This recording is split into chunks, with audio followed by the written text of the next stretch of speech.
Congratulations to all the PI teams. Believe it or not, statistically, the first step of the competition was the hardest, right? The odds were lower that you would actually make it into Phase A, so congratulations for making it into Phase A. Of course, the big prize is making it out of Phase A, and as much as we actually do love all of your missions, and we do, or we wouldn't have picked them, you all have fabulous science, you all have implementable plans, at least based on the 5 pages or so you gave us in your Step 1 proposal. They looked implementable at that point.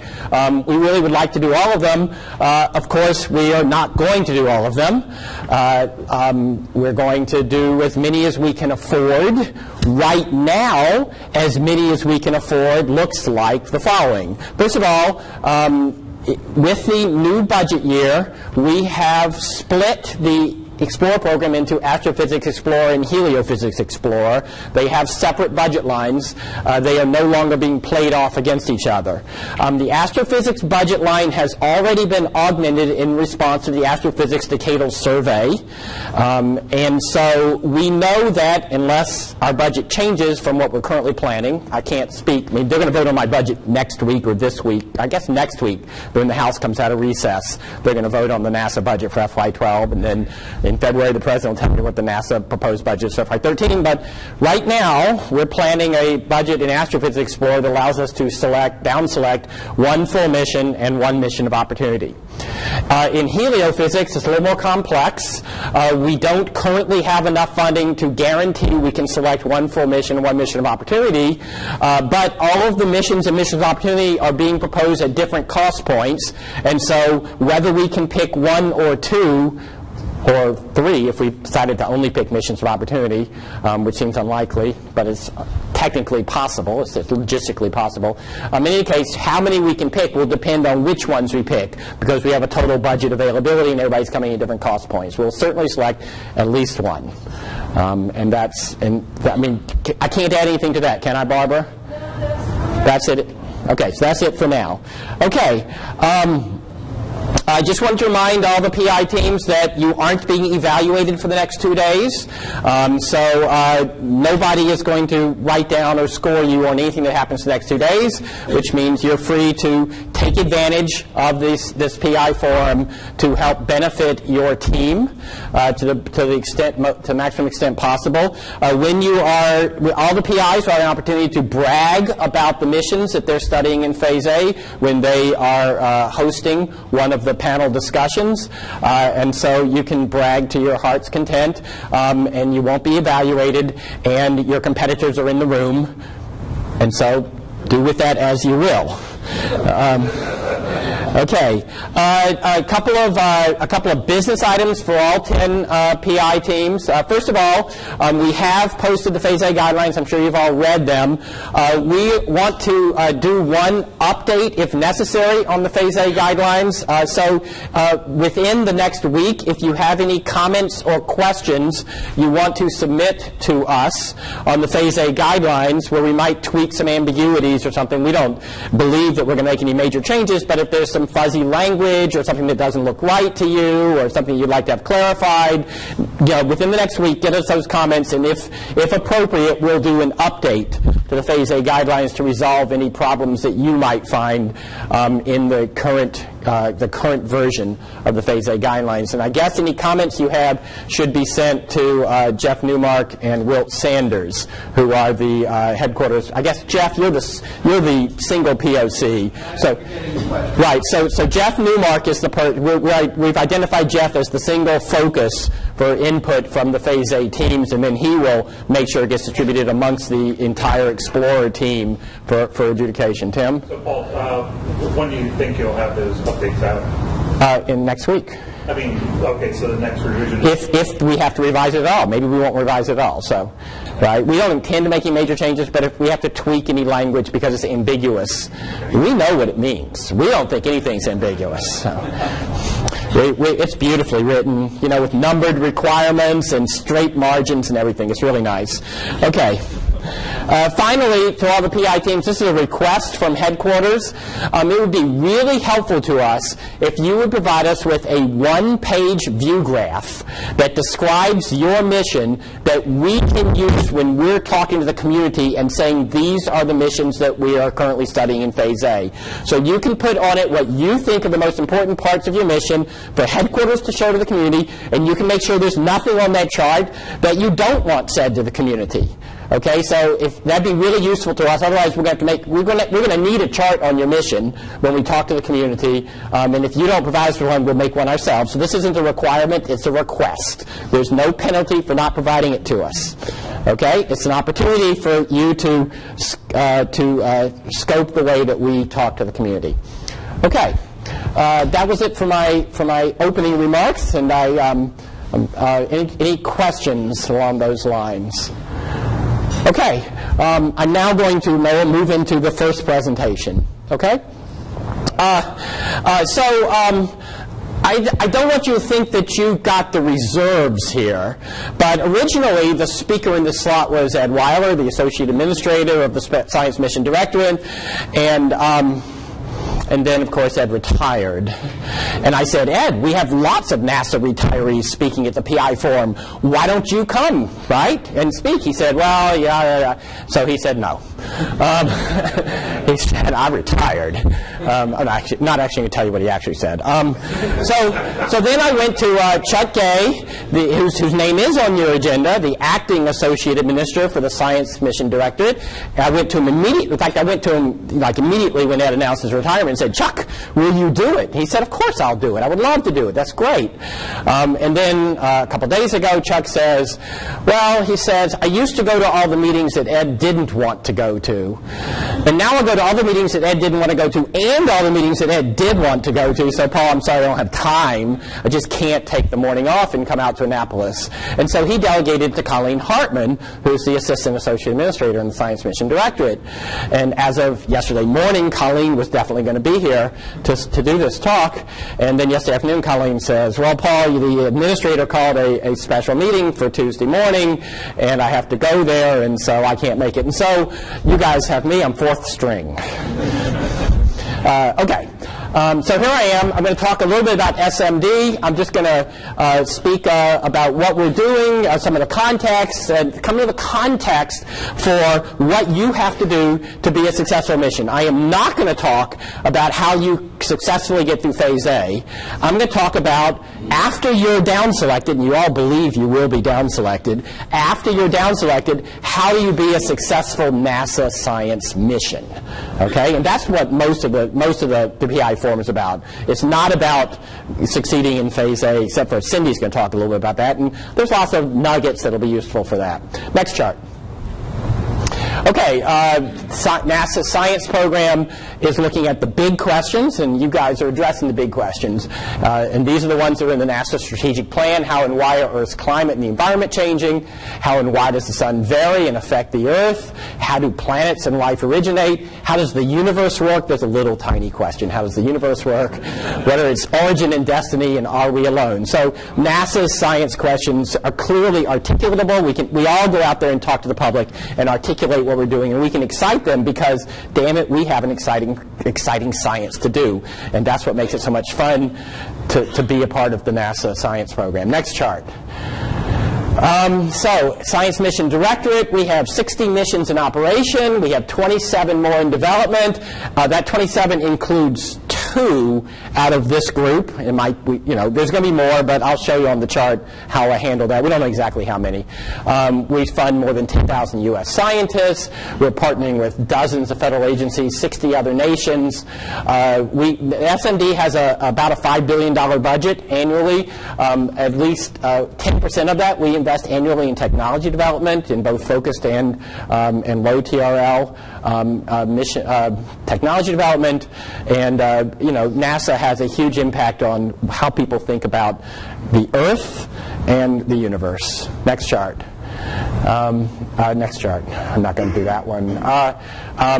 This is what we currently look like. You can see Chuck Gay is up there twice, so that's very nice. You can see one of our newest addition here is Barbara Giles, our new Heliophysics Division Director. Congratulations, Barbara. It's great to have a Explorer alumna have moved up into senior management. Wonderful. That's where we're at. Okay, and there's me. I get a little box over there in the corner. Next chart. All right, fourth string. Bung, bung, bung. Okay. I'm not going to talk about that. I mean, if anybody wants to ask me, I'm not going to talk about SMD Organization. This is in your, this is in your package. You can download it out of the charts. Next chart. How do we do business in SMD? Now, so this is really how we think at headquarters. Okay, we think we're very principled, and we believe in ruthless competition. This is a ruthless competition, right? We're going to actually only pick a few out of all these 10 fabulous opportunities, and you guys are going to duke it out, and we're going to use peer review to figure it out. Okay, to me, that's ruthless competition. Our principles are to make substantial progress on all the decadal surveys, not one over the other. So that's why we have a budget which is spread across all 4 theme areas. Scientific merit via peer review, that's the ruthless competition. The community is an active participant. Advisory committees, decadal surveys, peer reviews, science working groups, the whole gamut. I mean, none of us actually thinks we sit at NASA headquarters and make decisions about science priorities. It all comes from the community, because I can speak for myself. I haven't been an active researcher for over a decade, right? So I'm a little bit stale for science priorities. I'm pretty good at that illogical stuff that goes on inside the Beltway.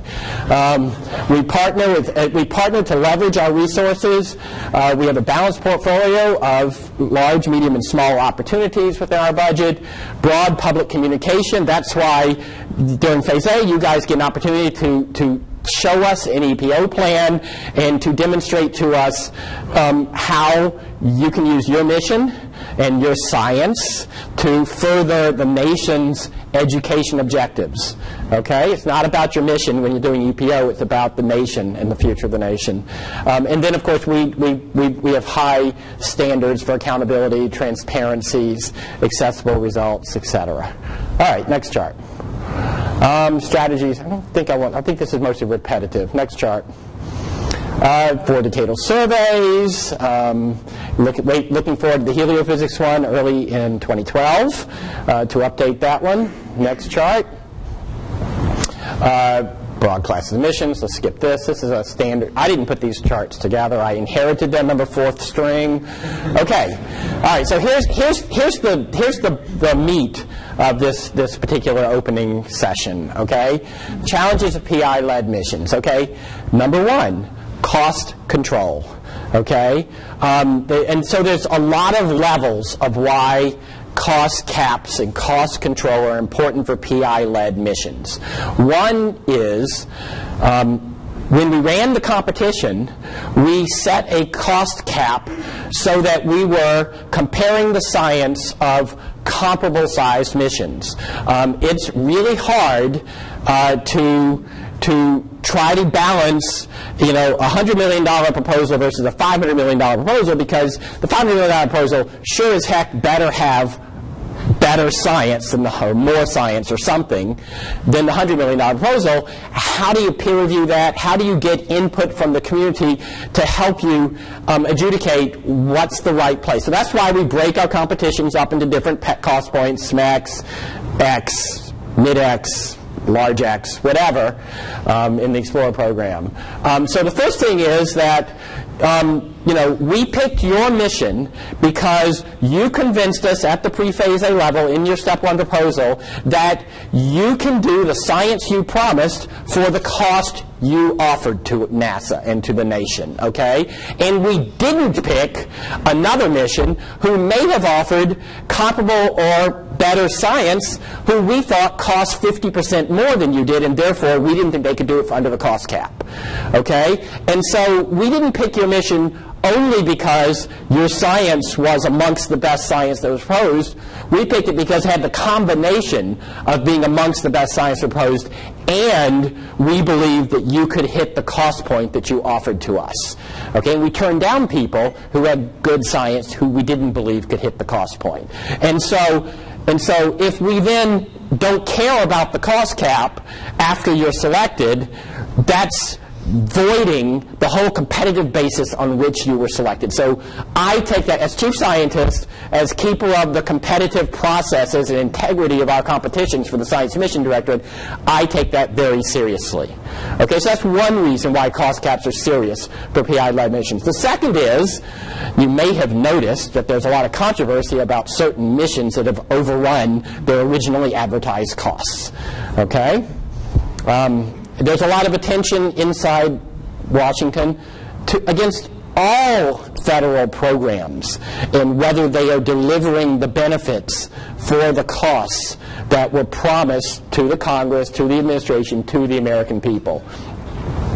We at NASA think these are perfectly reasonable expectations to be held to within, once we agree what the cost is with the Congress. And we report quarterly, monthly, quarterly? How often do we do MPAR reporting? Somebody from headquarters. Monthly or quarterly? Huh? Quarterly. Okay. So we report quarterly to the Congress how we're doing for every major mission. Okay? And major mission starts at $250 million by law, by statute. And all of you full missions, you are major missions because it's the full life cycle cost, not just your cost cap. That'll include your launch vehicle, right? Because that's the total cost to the government for doing your mission. And so we will be reporting quarterly, once you get through KDPC, for every one of these full missions. And there's a law that says if the cost goes up by a certain amount, we have to report to Congress that we have violated the commitment we made to Congress and to the American people for what this mission would cost. And if the cost goes up even more, we have to issue a stop work order to the project until the Congress gives us permission to continue work at the higher cost point. And, by the way, there's also breaks on schedule. If you're delayed a certain amount, we have to report you as in violation of our congressional commitment. MPAR is major program, I don't remember, but it's congressional commitments. And if you exceed by even more, we have to do the stop work order. And these are in the law. They're in one of the NASA authorization or appropriation acts, but they are statute. And we report quarterly on all of our missions and how they're doing against the committed cost and schedule that we have given to Congress. And so this is perfectly reasonable. We think that we're NASA. We don't mind being held to high standards, okay? But in the PI-led missions, of course, we're giving the PI and the PI-led team the authority and responsibility to meet these obligations. Okay? But you're being held to very high standards, and you're working in a public arena with public dollars, and this is just the way it is nowadays. Okay? Those commitments are made to Congress at confirmation, what's now called KDPC. At KDPC, we will determine what commitment we're going to make to Congress. And that will be your cost cap, which is what you are held to, plus the agency will give itself a little bit of slack with little reserves that isn't available to you, okay, but is available to us. And we can talk about that later if you want. Obviously, you have to follow all the NASA regulations in developing your mission. That includes NPR 7120.d-NID, the second version, which is called the skinny version. It's only like 30 pages long as opposed to the 250 pages that it was before they skinnied it down. So they put all of the shall statements in the skinny versions, they put all the should statements in the guidelines that support it. You are responsible for meeting all those, or you're responsible for getting a waiver or a deviation for something for which you can articulate why it makes sense for you to get a waiver or deviation. You should know your project well enough that you know when you need that waiver or deviation. If it makes sense, you should be willing to defend that request and shouldn't shy away from it because you think that NASA won't approve it or will think poorly of you. During Phase A, at the end of Phase A, you're going to issue your concept study report, and you are going to tell us how you're going to do your mission within acceptable risk and to deliver the science that you promised.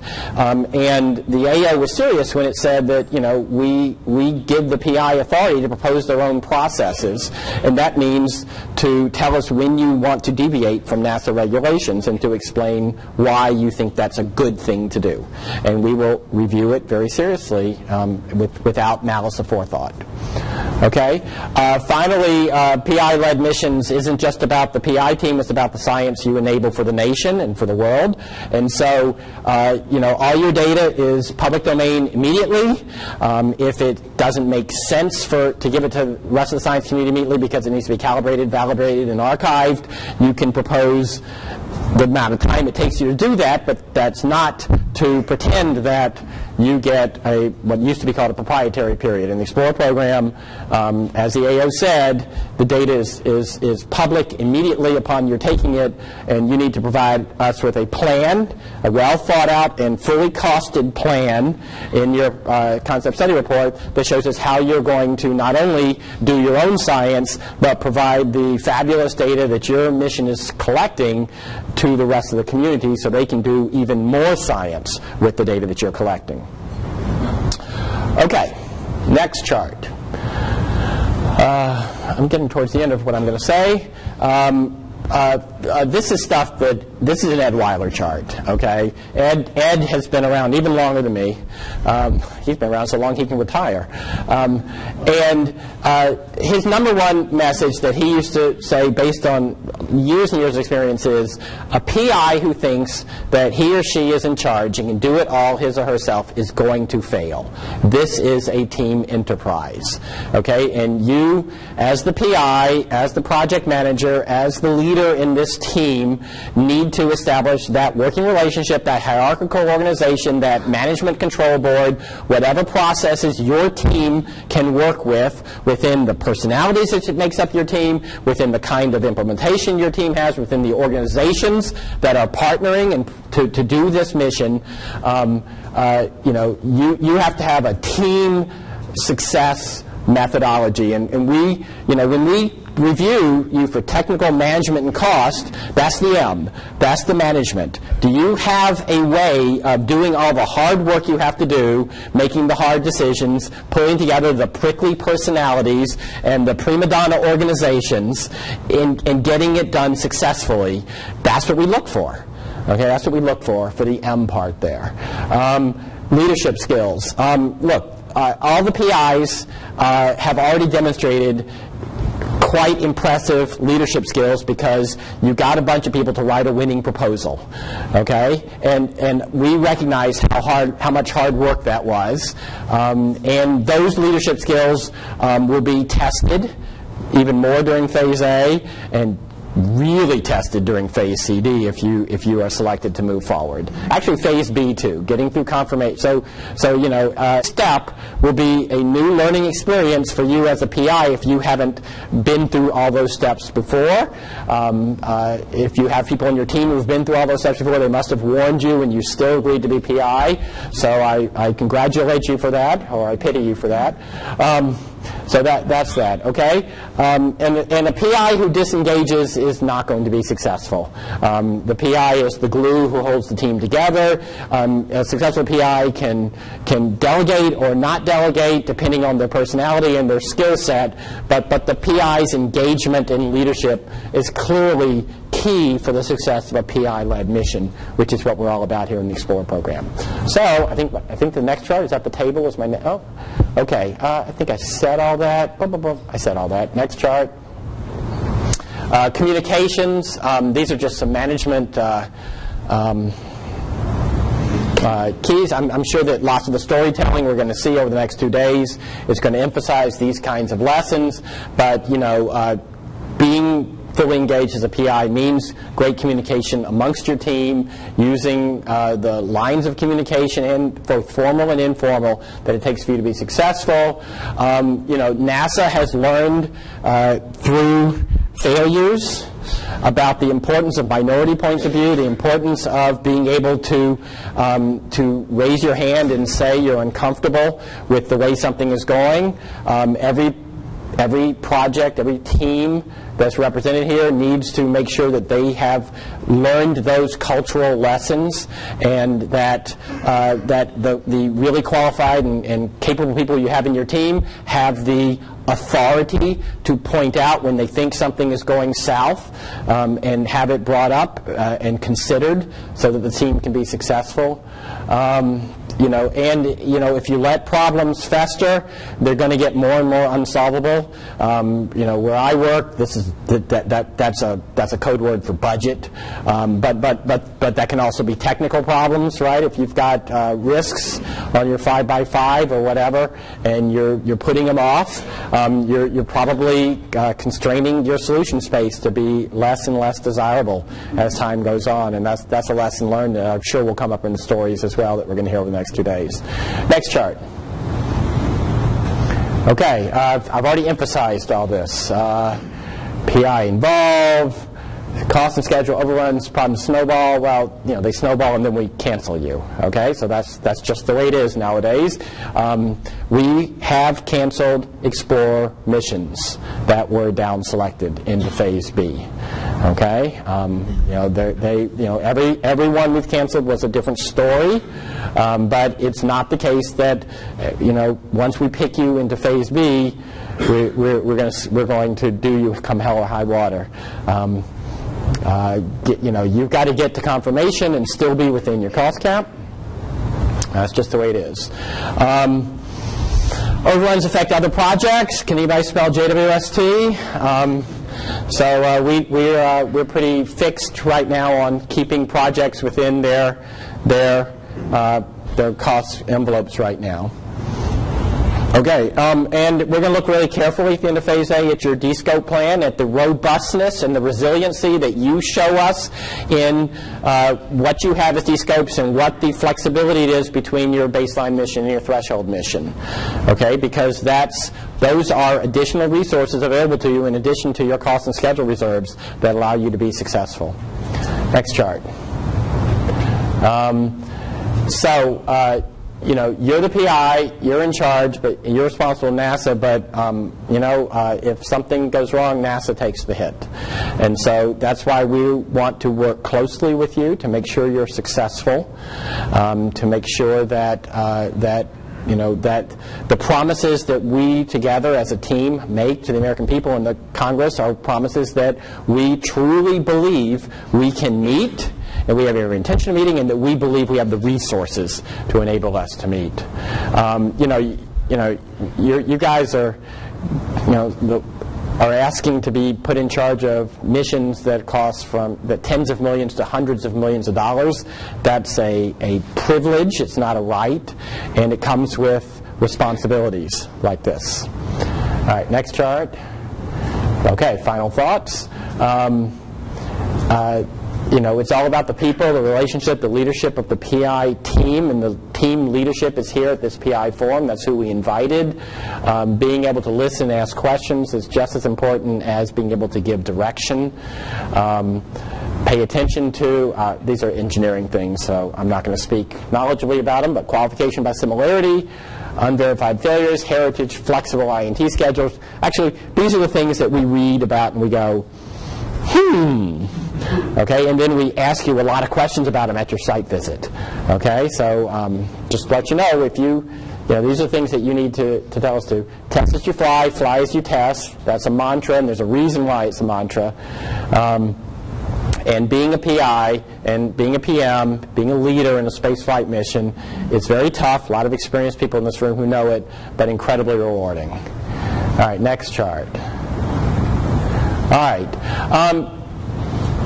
It's not the case that every mission we do overruns.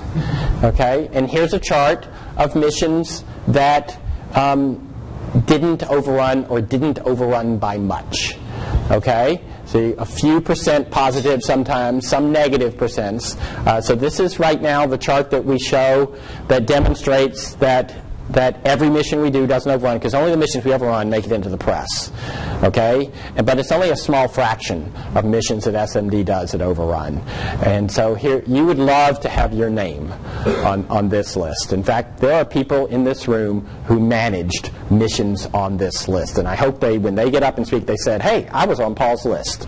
Okay? So you can congratulate them for making it. So your first goal is to get down selected. Your second goal is to deliver the science that you proposed. And your third goal is to make it onto this list. Okay, those are long-term goals. All right, thank you very much. I will take questions for my allotted amount of time.